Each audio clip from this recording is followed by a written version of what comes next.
E aí, galerinha do sexto ano, tudo bem? Bora continuar o conteúdo então? Nós iremos continuar na página 16, competência leitora. Como reconhecer efeitos de sentido decorrentes da relação entre linguagem verbal e não verbal. 39. Leia a história do menino maluquinho e resolva a questão proposta. O menino maluquinho.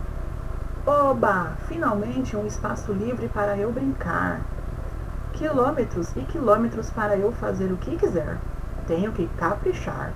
Fazer uma maluquice muito louca. Algo que ninguém nunca fez. Para ficar na história. Deixa eu ver. Bem, sei lá, deu branco. Olha lá o que ele foi fazer.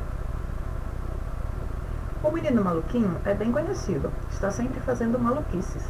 Na tirinha anterior, ele está feliz porque tem muito espaço para brincar. Só que, repentinamente, não se lembra de nada para fazer. Essa falta de ideia do maluquinho é representada mediante dois elementos. Um verbal e outro não verbal, que são respectivamente. Então você vai analisar essas opções e vai marcar uma delas. Depois você vai ler esses trechos aqui, mais esse outro trecho aqui, e aí você vai descobrir a resposta. Prática de escrita. Tirinha. Entre os personagens dos quadrinhos brasileiros, mais conhecidos estão os da Turma da Mônica. Você sabia que a primeira vez que a Mônica apareceu numa história foi no ano de 1963?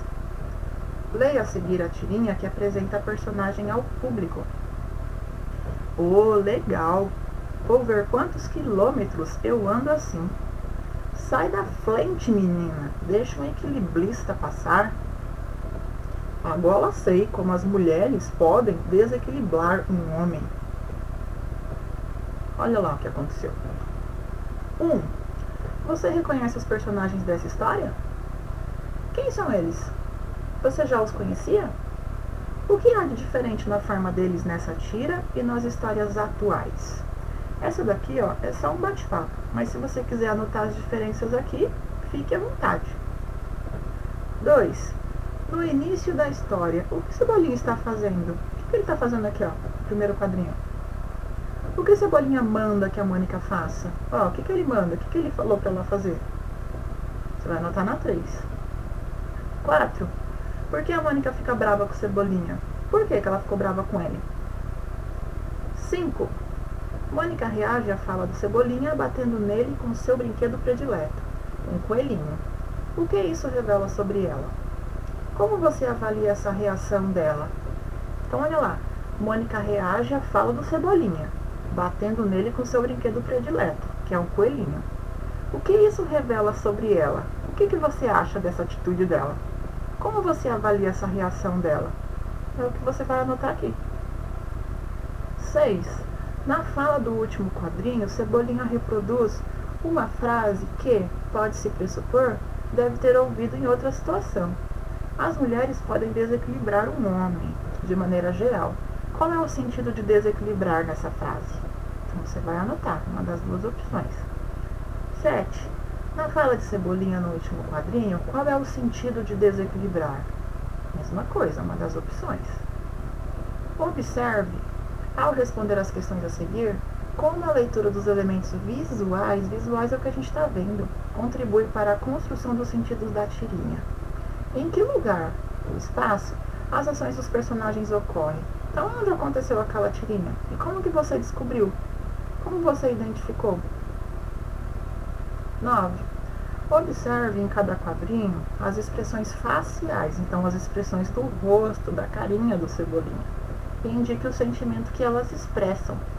Como que está a carinha dele lá no primeiro quadrinho? No segundo? No terceiro? E no quarto quadrinho? O que demonstra a carinha dele? Você vai anotar aqui. Indique o que representam nos dois primeiros quadrinhos, as linhas cinéticas ao lado dos braços do Cebolinha. Aqui está explicando um pouquinho sobre as linhas cinéticas. Então, olha lá, as linhas cinéticas indicam para o leitor movimentos de elementos e personagens das histórias. Lembra que a gente tinha visto isso lá no Bico da Galinha, naquela outra lição? São linhas cinéticas. Então, você vai dizer para mim O que indica nos dois primeiros quadrinhos as linhas cinéticas ao lado dos braços do Cebolinha. Indica o quê? Você vai colocar aqui na 10. 11.